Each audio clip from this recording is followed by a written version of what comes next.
What's going on, guys? It's JAHRONMON, and today we're going to be taking a detailed look at the Nike KD9 Elite. This is a postseason playoff version of the KD9s, and they feature a reworked upper with a neoprene collar, as well as a new lacing system. Let's just start with the thing that caught my eye the most, and that was actually the price. Usually Nike marks up their Elite sneakers for the playoffs, but the KD9 Elite retails for $150, which is the same exact price as the regular KD9s.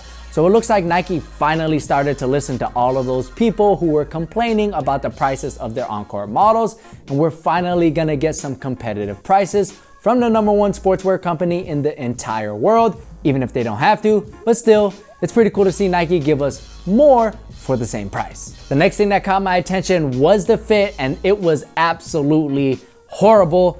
That actually might be a little too harsh. Maybe hilarious is a better way to put it, because I'm usually a 10.5 in Nike. The PG1s in a 10.5 were airtight, but these in my true size were way too long and narrow. I tried a half size down and they were still too long. I couldn't believe it. All I could do in the store was laugh. I was like, what is up? These are way too long. The 10.5 was already pretty snug in the midfoot, so you can only imagine how snug a 10 is, but I just couldn't do it, guys. I really didn't have a choice. The 10.5, I'm telling you, it felt like an 11.5. It was way too long. The 10, still a lot of dead space in this area, and the midfoot is super duper tight. But I figure that hopefully after a short break-in period, the materials in this area will soften up and provide a better fit. At least that's what I'm hoping, fingers crossed. If you're a wide footer, I wouldn't even look at these, just go somewhere else completely. It's not really gonna matter if you go up half a size or not.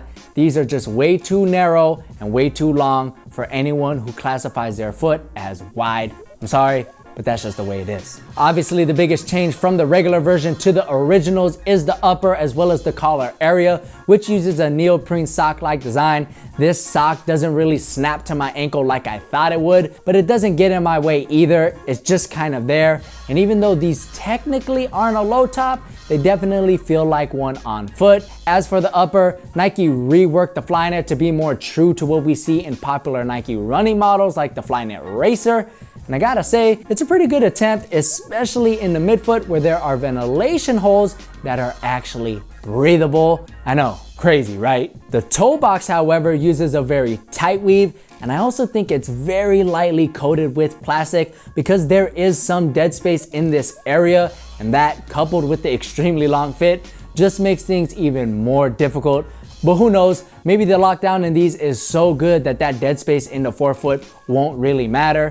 Speaking of lockdown, as you can see, Nike used a ton of thick fly wire cables that are integrated into the lacing system, but also go up around the heel and through the top eyelet. This design is similar to what we saw in the Nike Hypershift, and it should provide great heel lockdown, which I think the KD9 Elite is going to need since it uses a one-piece booty construction, and that type of design is notorious for heel slippage. So it's pretty cool to see Nike address this potential issue with this lacing system. Aesthetically, I actually really like how the KD9 Elite looks. I know a lot of you guys really don't like how they look visually, but to me, they're very eye-catching. They look very futuristic and functional, and that's exactly what I want to see in my on-court models. There are a couple of premium nubuck hits on the tongue and heel tabs, and this gives the KD9 a little bit of a luxurious feel. The one thing that I would change is this particular shade of gray. It's a little too dark in my opinion. I'd much rather see a lighter shade of gray, similar to what we saw in the preheat KD9s, but I guess that would be too similar to the preheat KD9, so I guess I could see why Nike went with this darker shade of gray, but that's just my opinion. Anyways, guys, that pretty much takes care of my overall first impressions and thoughts of the KD9 Elite. What do you guys think about these? Do you like how they look? Do you not? Do you think they're an upgrade? And do you plan on picking up a pair for yourself? Let me know all that, as well as any other questions you may have before the performance review, which will come in a couple of weeks, in the comment section below. If you enjoyed this video, please give me a thumbs up. That helps me out a lot. If not, maybe next time. My name is Aaron. I'll catch you in the next one.